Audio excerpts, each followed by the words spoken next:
Hello, Mr. Ballen. This one is for you. Wow, I cannot tell you how many sleepless nights I've spent with my headphones plugged in, just listening to you tell me stories. Literally, from the moment I discovered your channel about 2 years ago or so, I do suffer from a spot of an insomnia from time to time. And those nights that I can't sleep, I find your voice very comforting. Your stories keep me in bed because I'll be too scared after listening to one or two to get up and wander around in the darkness. And eventually I do fall back asleep. So this is a little story of something that happened to me recently. And, I know that you're always looking for new stories. So here's one for you. And it is accompanied with video and photographic evidence. So I have a dog who loves to walk in the water and have stones thrown for her. When they make a splash, she runs and chases them, and this is her favorite thing to do. So whenever I find a new river, a new stream, creek, we always go and walk there.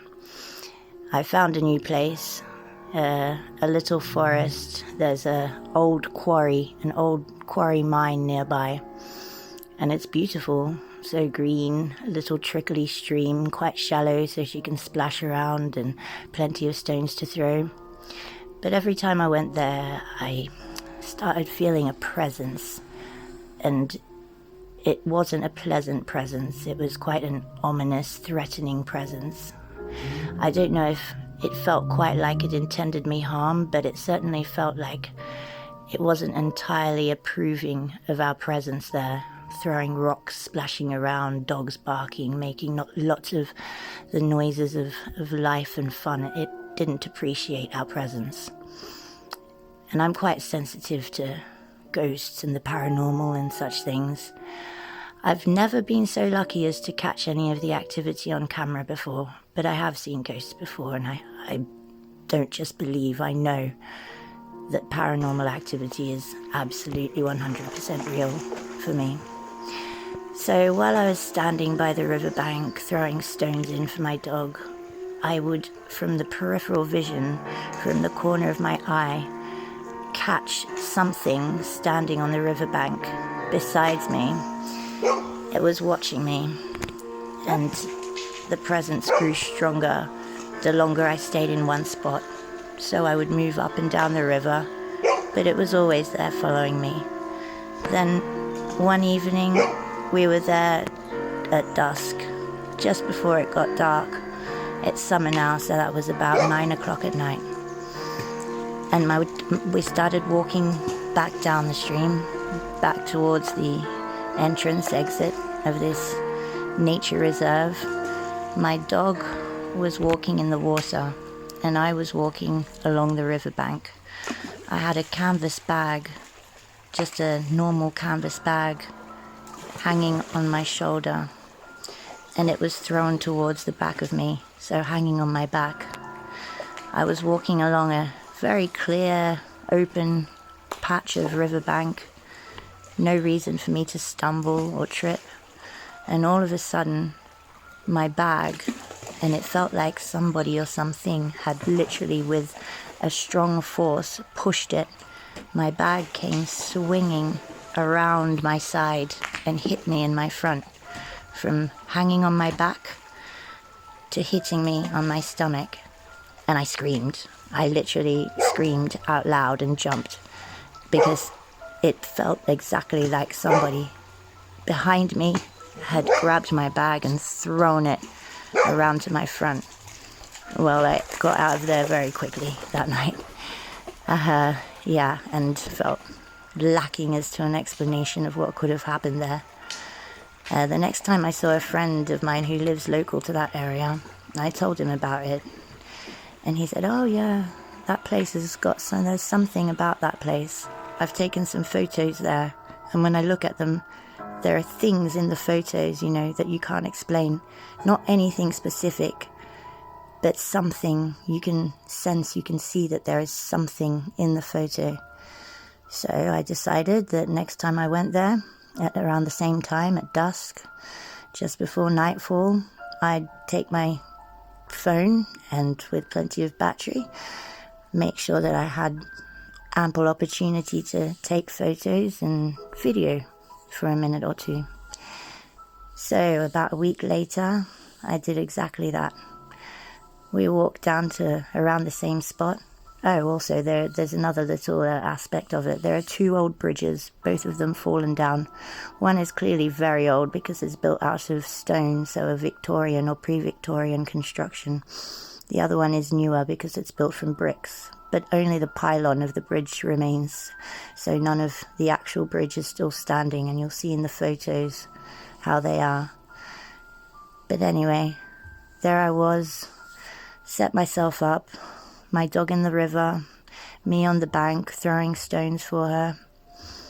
And while I was throwing stones, I just pressed record on my phone, on my camera on my phone, and held the phone in the direction of my peripheral vision, just slightly behind my head, just slightly out of sight of my own eyesight. And I pressed record, and I let it record while I kept throwing stones for the dog for around 2.5 minutes. Well, here you can see the resulting video, and it's very curious. You see the wobble? That's like an energy or a vibration that continually interferes.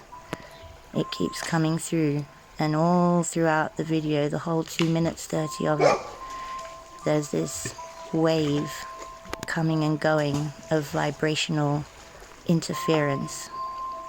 Also, if you look dead center in the middle of the screen, I don't know if this is just pareidolia or what it is, but if you look with a vision that is not picking out the specifics, the way that you would look at clouds if you were trying to make shapes out of the clouds, not with your vision blurred, but just not taking notice of the specifics, can you see the face that then morphs into possibly a dog, possibly a dragon, sitting there in the middle, made out of the shapes of the trees and the sunlight, the sunbeams shining through his eyes, and the face, the round face with the black eyes and the black open mouth. If you look up from that face, that's where you see the dog's head, which then heightens even more to change into a dragon's head. And all the time its body formed out of the trees, sitting down on the riverbank. Curious. Pareidolia? Possibly. My imagination? Who knows?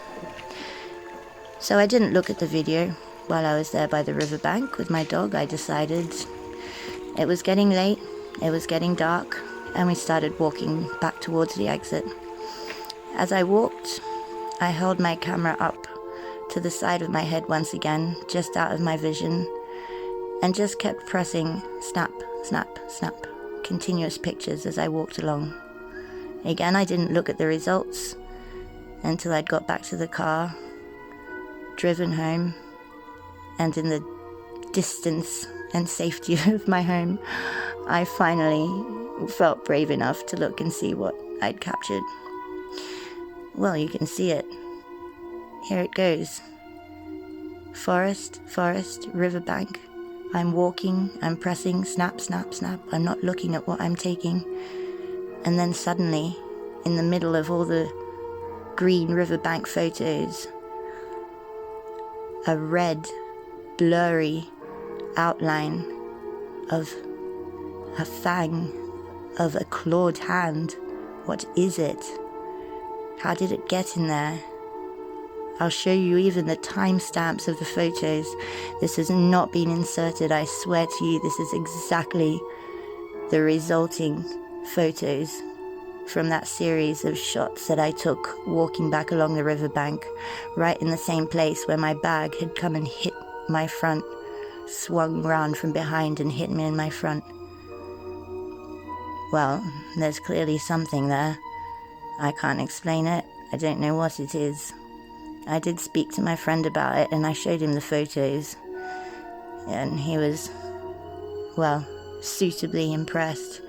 And he told me, well, yeah, there are strange things that happen in this area. What's your favorite? In fact, there's a story, well, an occurrence rather, and many people have had car crashes along these roads because at night time, driving along quiet country roads, all of a sudden, a lady appears in the middle of the road.